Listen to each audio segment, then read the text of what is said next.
So I was going to go live with this video, but I decided not to and just to record it and put it on Facebook. I went to my mom's a little while ago. I had on a Hunwood shirt and I said, "Truth be told, coming soon." So just consider this your first segment of Truth Be Told, which is kind of like a story time, but it's a truth um, about me, my life, maybe others, depending on how far I take this. But I'm really excited about it because for a long time, I had been suffering with being able to go over to the West End where my mom like raised me at until I was 14 years old, from 3 to 14. And I would tell my mom all the time, I don't remember where you live sometime because I kind of blocked that whole area out of my memory banks. And my mom would be like, "Oh, girl, it's around the corner. I live around the corner from Langley, Langley, Langley." And I'm like, "Langley, I remember where Langley is, but I really don't because that is one of the places where I had a lot of fights and things like that." And I was like, "I just don't remember where that is. Just tell me where it is." So I went over her house for Christmas and I really hated over there. I really realized that a lot of my pain and a lot of my suffering was caused by living on the West End. And also by, just circumstances that I want to say was out of my mom's hands. But I had a fucked up childhood, very fucked up. And it did not come together until I turned 14. And um, that's why I said when I post that picture and I had my Hunwood shirt on and I was like, "Truth be told, coming soon," because truth be told, I really didn't find myself until I got to Hunwood, or started finding myself when I got to Hunwood, when I turned 14 and started being around, I want to say, girls with a little self-esteem and guys.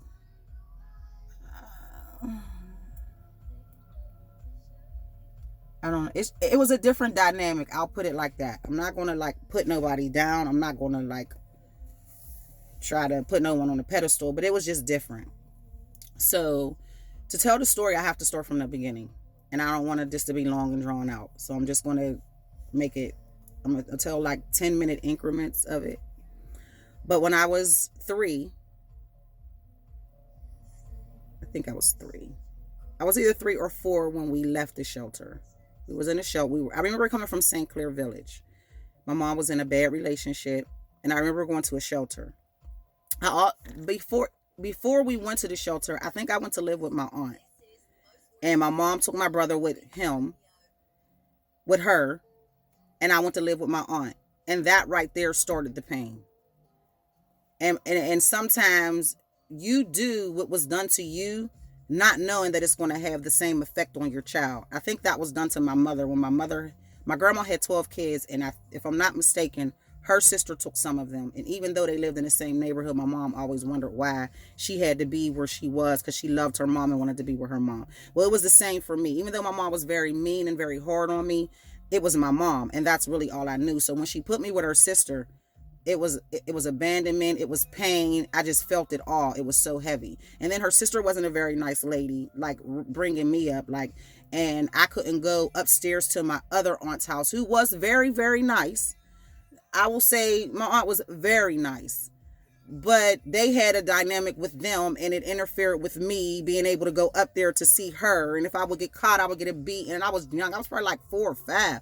I was young. I didn't know not to walk up the steps and go see my cousins.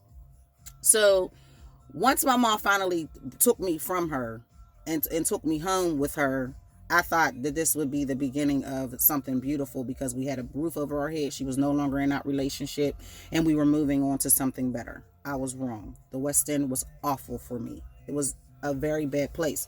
When I first got there, everybody was sister, brother, cousins. So here I am, this little girl by myself. And it was easier for my brother to fit in than it was for me, because just like I was a little girl, there were other little girls, and I'm pretty sure some of them were probably as bad off as I was, but it didn't show. I was the joke of school. I had big lips and a big forehead. I also posted that. I think I was looking up in the sky and I was like, they used to call me big lips and big forehead. I wonder what they're saying now. But my hair was never done. I didn't have clothes. This is why I hate kids now. I hate them fucking kids. They're Vans now with thicker soles, but I hate those fucking shoes on the strength that my mom used to make me wear kids in the rain, sleet, snow. My brother would have Jordans. Oh yes, Roger had every Jordan that could ever be found. But my mom would put me in kids. And it was awful for me. And I remember crying myself to sleep at night. Like, my life has to get better. I used to think I was adopted. I used to be like, I used to ask my stepdad, like, am I adopted? Just tell me the truth. Like, is she really my mother? Because I just felt like nobody would treat their only daughter that way. But as I come with age, I realized that she was finding herself, and I had to be the forgiver. Because you have to be the forgiver now. You can't point out nobody's wrongs of what they did to you. Oh, that's against the law. Oh, you don't do nothing like that, and make them feel, hold them accountable. No, you just move on and you forgive, and you know that that person was only doing the best that they could do. Okay, so that's what I was taught. That runs in my mom's family, by the way. I do you wrong, you forgive me just because we're family. So watch why you forgive. Pay attention to why you forgive. Because sometimes the reasons you forgive are not your own. It was never my own to forgive all of those people that hurt me. That was not for me to do. I was taught to forgive those that hurt you by the way that I was raised. I'll say that. So basically, when I got to the West End, like I said, it was awful. Everybody was sister, brother, cousins. And it didn't make it any better that there was a gentleman that wanted my attention. Now, this is after I went to Thaddeus Stevens, graduated from Thaddeus Stevens, which was an elementary school at the time because all the schools were broke down. Then I went to Greenway. And then from Greenway, my mom I didn't want to go to Langley. I do for a fact I didn't want to go to Langley. It had nothing to do with a guy. It had nothing to do with, I just didn't want to be around those girls, those same girls. And there was a young lady by the name of Sharon and Mo, shout out to Mo, she's from the north side. And they was like, Kiana, why don't you apply for South? And I was like, I'll see if my mom can, get down to the nitty gritty, the paperwork and everything. So she did, and I got accepted into South. And it was good for me until the fighting started. Now, mind you, again, even in South, there was a lot of South Side girls, and they were different. They were very different. They were definitely clicked up. It was like all they knew was the South Side. And then you had the little bit of North Side girls with the West End girls that went there, and they were sister, brother, cousins. So here Kiana is, dynamic, alone again. And I tell you, anybody who watches this is going to know I'm not lying when I tell you I was alone. Nobody was my cousin. Nobody was my sister, because nobody really wanted to be my friend because I really didn't have. And I had a smart mouth, because if you walked up to me and you called me bald head, bitch, your mom's bald head. Now I'm ready to fight, because on the strength that was what was coming next. So before I allowed you to hit me, I probably hit you first. Whether you won or not, I was going to stand my ground and hold my own down, 10 toes down, because I didn't have no one. So while I was in South, it was pretty good for me till the fighting started. And then I started a riot and shut the motherfucker down. Was beating bitches with tables. Shout out to my cousin January, because she helped me. I was beating bitches with tables and chairs and shit. You're going to get up off of me. Like, get the fuck out of here. So I got kicked out of South, and I had to go to the option center. This is where I met. She's more than my sister. I don't even know what to call Shabrina. Like, I don't even know. I can't even get into all of that. Like, that shit right there, that is a hood. That's like my motherfucking ovary, sis, like, on God. Straight up. On his sandals. So I'm like, okay, what's your name? She's like, Shabrina, why you here? I'm here for this, that, and the other. She was not a mean girl. She was a very sweet girl. I still don't remember why she was in the option center, but she was sent there for me. So I was like, oh, okay, my mom and them's from Homewood, blah, blah, blah, blah, blah, blah, blah, blah. And wait a minute, that shit's crazy. I gotta rewind, because it wasn't just Sabrina that got me to Homewood. It was Floyd, Vernon. Shout out to Vernon. What's up, Vernon? Mount Ernin, Floyd. While I was in South, Floyd, was over there. Again, more Homewood people. They just got different flavor, man. I don't know what the fuck it is about motherfuckers from Homewood. So, Floyd says to me, Kiana, you remind me of this nigga called Boss Man that's from Homewood. And I was like, Floyd, my mom said my dad is from Homewood. You know what I mean? I'm like, I met him one time. If I seen him again, I'll know what he looked like. But I don't know where he lived. And Floyd's like, I do. And that's your dad. And I know that's your dad. And I was like, nigga, and he was like, Kiana, that's your dad. Fuck out of here, that's your dad. And I was like, well, can you take me to him? Because at that time, I had, is that when I started messing with my first baby's father? And my mom told me, don't come back home. If you're going to mess with a guy of that age, don't come back home. And I was like, fuck, where am I going to go? Ain't the first time. She put me the fuck out. But I was like, damn, where the fuck am I going to go? And I do remember Floyd taking me to Homewood to go meet Boston. Shout out to Floyd. All right, rest with God, my nigga, man. For real. Because you definitely put me on that motherfucking EBA with that circle in the middle. That shit was crazy to me, yo. Like, I had never rode the EBA before Floyd had put me on it. It was me, Vernon's sister. Yo, that shit brought smiles to my face. That was epic. That was the times. Yeah. South was the shit to me. So many other names that I wish I could remember. Yo, there was a lot of motherfuckers in South that I rocked with. So I go to Homewood and I knock on Boston's door. This is before I actually met Shaprina.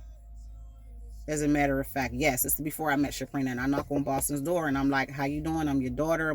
He's like, I know. Such and such and such. And he lets me in. Well, when he let me in, old boy was down there in the hallway, didn't know what to say because he had took me over there. He had came over there afterward or whatever. I don't really remember, but I know by way of Floyd, I made it to Homewood and then made it to my Aunt Lady Baby because Boston couldn't take care of me. He was living in a household that just wasn't equipped. And he called my aunt, who I had never met before. Now, mind you, this is a whole different subject, but mind you, my mom used to call me Ethel.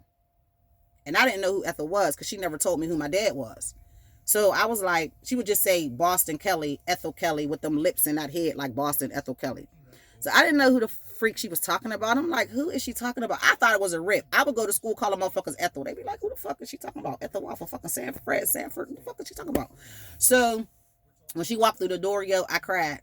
Like, I broke down crying, and everybody's looking at me like, why is she crying? Oh, we're so sorry you're going through this, and we're so sorry that you got to get moved again, blah, blah, blah, blah, blah.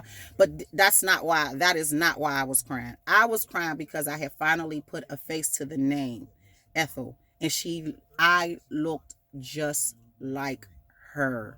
And I finally seen myself in somebody. Because I never seen myself in my mom. Not even her demeanor. I've always been nice and caring. And my mom was raised very hard. So I used to be like, where do I come from? Where's my other side? So it's important, especially living here in Pittsburgh, that you introduce your children to their other side.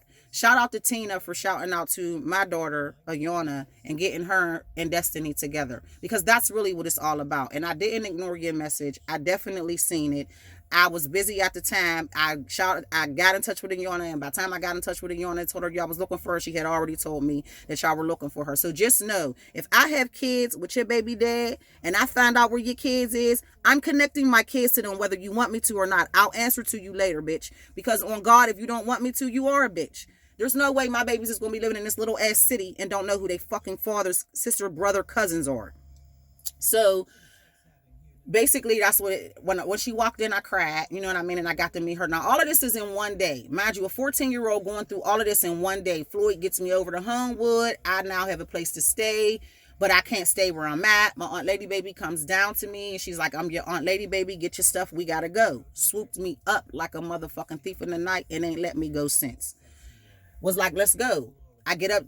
We walk from Homewood to East Liberty. Now, mind you, little old West End me is only used to going from Greenway to fucking Fingers and Elliott and shit, or Westgate, so I'm like amazed at this shit. I'm like, damn, Homewood, East Liberty, this shit's connected. I could get from such and such to such and such. Oh, this is gonna be amazing. So we're walking, we're talking, I'm crying, she's comforting me, she's letting me know it's going to get better, you know, I can understand how hard it was for you, blah, blah, blah, blah, blah. She's telling me a little bit about her childhood and how hard it was for her being raised by my uncle and not having her mom, and, you know, but she's always had strong backings, and my uncle and my aunt always took care of her, without a doubt, and that she was going to do the same for me, and she did, definitely did. Then she told me I had sisters. And I was like, I got sisters. And she's like, yeah, you have sisters. But I knew about my sister Kim. I really didn't know about Danelle at the time, but I knew about my sister Kim because when I was dealing with my first baby's father, I would see my sister Kim out at the mall with her mom. And it was always a hi, bye, all love you thing, you know what I mean? And my old lady was like, no, but you have a sister your age that I think you should connect with. Since you're going to be going to Westinghouse, she goes to Westinghouse and she got friends. Now, you know, coming from the West End, I was so skeptical about she got friends. I hated females at this time. I thought females were the devil because I didn't have strong females around me. I did not have them. They were either into their own thing, into their life, would sit around me, smoke weed with me as young as I was, because I was dealing with an older guy. So they would sit around me, smoke weed with me and shit, but they would never put a bug in my ear. They would never put me on no intelligent shit. Maybe they didn't know any. I don't know, but they would never put me on no intelligent shit. And then I heard from another lady, I went and got my eyelashes done by this lady in Penn Hills. And I was like, you know, I kind of, because I share. People don't understand, I share. So I hope this live does not, I really don't care if it does or not. I don't give a fuck. But I share my business with people. So I'm getting my eyelashes done. And anybody who's ever had individual eyelashes know that's a process. So I'm talking to her about, you know, how I came about to be married and, you know, my childhood and everything. And I'm like, I kind of have a resentment against those ladies because I wish they would have put me on something different or helped me, you know, I was a very intelligent young lady at the time. I know if you would have put a bug in my ear, I would have listened, but that wasn't their focus. And she was like, oh, they have their own lives. And at the time they were good. I said, yeah, but they smoke my motherfucking weed. They used to smoke my weed. The nigga would give me, smoke that shit down to the core, down to every last motherfucking blunt. So you had time to basically put a chick on. So all you older ladies walking around here with these younger ladies walking around, tell them something. Tell them something. Don't tell them no bullshit. Don't feed them no bullshit. Tell them something. If you feel they're in a fucked up predicament, keep telling them that they're in a fucked up predicament until they get it, or tell them they can't come around you. You don't want that around you and you're not going to watch it and you're not going to see it. So with that being said, you know, it was just like, I was finding myself and she was allowing me to find myself, and my sister's friends were allowing me to find myself. Now, there is a lot more to this story, but I have to go because I'm actually on my way into work. But I thought I would start my Truth Be Told segment. You know what I mean? I wanted to do it live. Maybe I'll do the next one live and share a little bit more so that if you guys have any questions or anything, because I hate to read the comments and then answer the comments because it's like I'm arguing with myself, you know, fingers, and it's just retarded. But I really, really want to share, and I want others to begin to share and to share their pain, because there was a lot of quotes given this holiday about instead of family exchanging gifts, they need to exchange apologies and exchange. And I feel that wholeheartedly. So with that being said, I'm going to be sharing a lot more. And I don't want to say if anybody gets offended by me sharing, because I don't care at this point. And I'm willing to take, y'all already know how I am. I'm willing to take whatever come my way. It don't make me no never mind, because everything I'm saying is 100% the truth. I have a brain of an elephant. I'm a mother of 7. I hear, I see, with like Superwoman. Yeah, because that's what we are, superpowers. So with that being said, I'm gonna end this now. I'm going to post it, definitely. I'm always skeptical about posting because I'm always worried about what the people in my life have to say. But at this point, I think it's detrimental to my mental health that I get this out. So look forward to more. If you have anything to say about this live, or you have any opinions about this live, please post them, because I'm going to address them on, not this live, but this recording. I'm going to address them on my next recording, which I may go live so that you're able and everyone else is able to see your comments. Some of you may say, I really don't give a fuck. What does this mean to me? Well, this is not for you. This is for me again. So maybe you should just listen, and maybe you'll get something out of it, and maybe you'll be able to help somebody else. Until next time, Facebook, enjoy.